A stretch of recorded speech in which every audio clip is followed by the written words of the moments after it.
Indonesia has imposed a ban on the sale and use of Apple's iPhone 16 series and Apple Watch Series 10 due to Apple's failure to meet specific local investment commitments and regulatory requirements.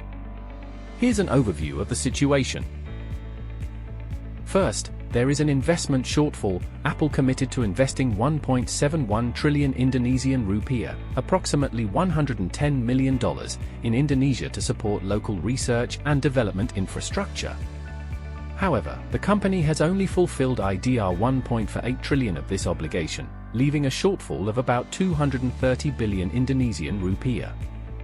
This unmet promise has prevented Apple from renewing its domestic component-level (TKDN) certification. Secondly, this has to do with TKDN Certification Requirement. The Indonesian government mandates that 40% of the components used in devices like the iPhone must be sourced locally to meet TKDN standards. Since Apple's products do not meet this criterion, their certification has lapsed, effectively barring the iPhone 16 series from being sold in the country.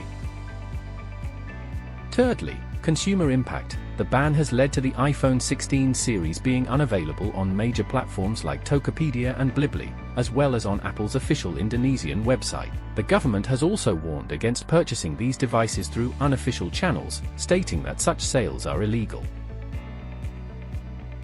Finally, negotiations and uncertainty. Apple CEO Tim Cook recently visited Jakarta to discuss expanding Apple's presence, including potential investment in Apple academies. However, no resolution has been reached, and Apple remains under pressure to fulfill its commitments before the iPhone 16 series can be officially sold.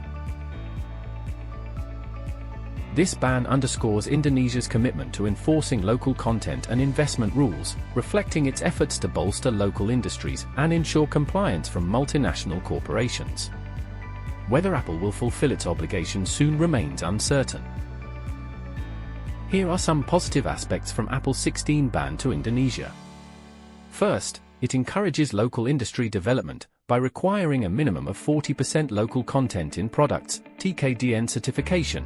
Indonesia aims to boost local manufacturing, create jobs, and foster domestic industry growth. Then, it holds multinationals accountable. The enforcement of investment commitments ensures that global corporations honor agreements that benefit the host country's economy. Apple's unfulfilled financial pledge of IDR 230 billion highlights the need for such strict policies. Finally, this strengthens bargaining power. The ban signals that Indonesia is not afraid to challenge even tech giants, setting a precedent for other multinationals to take local commitments seriously. This step aligns with Indonesia's broader vision to strengthen its economic sovereignty and local industry. However, the government must balance enforcement with dialogue, ensuring that such actions do not alienate investors or limit technological access for its citizens.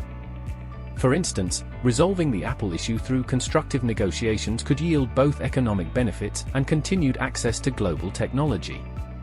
Overall, Indonesia's stance is a bold assertion of its priorities, but requires careful implementation to avoid unintended economic repercussions.